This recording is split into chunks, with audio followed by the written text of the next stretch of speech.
Hello children, good morning. कक्षा तीसरी का हिंदी पाठ्य पुस्तक का 12वां पाठ, जब मुझको सांप ने काटा।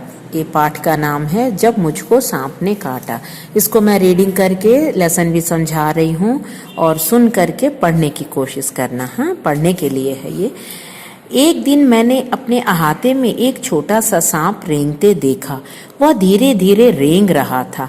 मुझको देखते ही वह भागा और वहीं पर पड़े हुए नारियल के एक खोल में घुसकर छिप गया। मैंने पत्थर का एक टुकड़ा उठाया और उससे नारियल के खोल का मुंह बंद कर दिया। उसे लेकर मैं नानी के पास दौड़ गया। तो एक बच्चा जो छोटा था, उसको सांप से डर नहीं था। उसने क्या किया कि एक सांप को देखा बचपन में, धीरे धीरे रेंग रहा था। रेंगना मतलब चलना। तो नारियल का जो खोल होता है, नारियल निकाल देने के बाद जो खाली वाला खोल रहता है, उसके अंदर घुस गया था। तो उसने क्या किया, उसका मुंह जो है पत्थर से बंद कर दिया और उठा के नानी के पास लेके चला गया, नानी को दिखाने के लिए। छोटे बच्चे को तो डर नहीं रहता है ना। नेक्स्ट पेज नंबर 104 में मैंने कहा, नानी देखो मैंने सांप पकड़ा है। नानी चीख उठी, सांप! वह इतना घबरा गई कि लगी जोर जोर से चीखने पुकारने। नाना ने सुना तो अंदर दौड़े आए। जब उन्हें पता चला कि नारियल के खोल के अंदर सांप है, तो उन्होंने मेरे हाथ से उसे छीन कर दूर फेंक दिया। नन्हा सांप बाहर निकल आया और रेंगता हुआ पास की झाड़ी में गायब हो गया। तो जैसे ही लेके गया ना ये नारियल के खोल में सांप, तो घबरा गई नानी और चीखने लगी। तो नाना ने जब सुना तो जल्दी जल्दी आया, नारियल के खोल को उठा करके, सांप है अंदर तो उठा के दूर फेंक दिया। छोटा सा नन्हा सांप जो है बाहर निकल कर रेंगता हुआ कहीं झाड़ी में गायब हो गया, मतलब खो गया।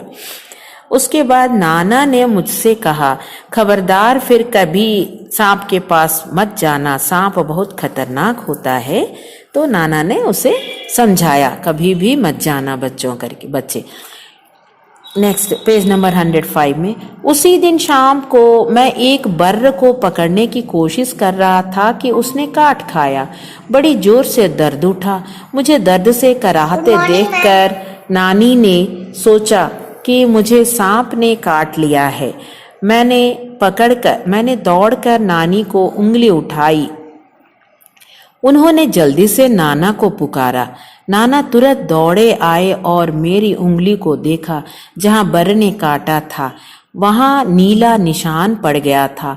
वह चट मुझे गोद में उठाकर बाहर भागे। बाग और धान के खेतों को पार करके भागते भागते वह अपने घर से दूर एक छोटी सी झोपड़ी के सामने जाकर रुके। वहां पहुंचते ही उन्होंने आवाज लगाई। उस दिन क्या हुआ, सांप नहीं काटा था उसको बचपन में। वो शाम के समय एक बर्र ने, एक वैस्प, बर्र मतलब एक वैस्प, वह काट दिया था। और उसने क्या किया, जोर जोर से दर्द हो रहा था, चिल्लाने लगा। सोचा तो नानी ने क्या सोचा कि उसको सांप काट लिया। मैं वो दौड़ करके नानी को उंगली दिखाई तो उन्होंने जल्दी से नाना को पुकारा और नाना दौड़ करके उसको लेकर के कोई जादू टोना करने वाले के पास लेके चला गया। ये बच्चा इस बच्चे को बोलने का मौका ही नहीं मिला कि नहीं, मुझे सांप ने नहीं काटा, मुझे बर्र ने काटा है करके। तो बोलने का मौका ही नहीं मिला। वह पहुंचते ही उन्होंने आवाज लगाई।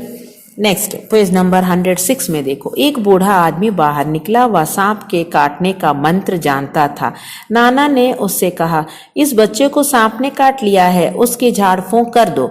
बूढ़ा मुझे झोपड़ी में ले गया। उसने मेरी उंगली देखी, बोला, चुपचाप बैठो, हिलना डुलना मत। फिर पीतल के बर्तन में पानी लाया और मेरे सामने बैठ करके मंत्र पढ़ने लगा।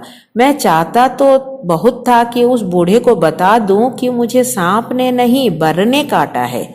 देखो, वह छोटा सा बच्चा, नाना नानी घबराहट में उस बच्चे की आवाज ही नहीं सुन रहे हैं।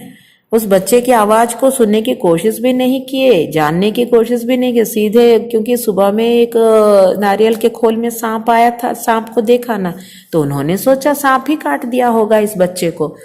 तो इसीलिए उसको बोलने का मौका भी नहीं मिला। जब बच्चा बड़ा होता है तो ये वाली कहानी को, ये लेख को लिखता है।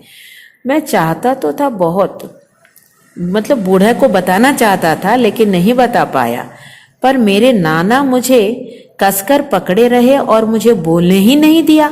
जैसे ही मैं कुछ कहने को मुंह खोलता वह डांट कर कहते चुप। डर के मारे मैं चुप हो जाता। हमारे पीछे पीछे हमारी नानी भी कई लोगों के साथ वहां आ पहुंची। सब लोग उदास खड़े देखते रहे। तब तक मेरी उंगली का दर्द जा चुका था, फिर भी मुझे वहां जबरदस्ती बैठकर झाड़ फूंक करवानी पड़ रही थी। कुछ मिनट बाद बूढ़ा आदमी उठा। उसने उसी बर्तन के पानी से मेरी उंगली धोई और मुझे पिलाया भी। उसने मुझे बोलने से मना कर दिया ताकि दवा का पूरा असर हो। फिर वह नाना से बोला, अब बच्चा खतरे से बाहर है, अच्छा हुआ आप समय रहते मेरे पास ले आए, बड़े जहरीले सांप ने काटा था। देखो वो उस बूढ़े आदमी ने बिना जाने बूझे, वो कोई डॉक्टर है क्या? ऐसे लोगों के पास नहीं जाना चाहिए ना बच्चे। तो नाना नानी को क्या पता, उनके लिए तो वही डॉक्टर हो गया है ना। उसके पास जा करके इलाज के लिए गया। वो मंत्र झाड़ फूंक कर दिया करके बोल को उसके अद्भुत इलाज के लिए बहुत बहुत धन्यवाद दिया। घर लौटने के बाद नाना ने उसके लिए बहुत सी चीजें भेंट में भेजी।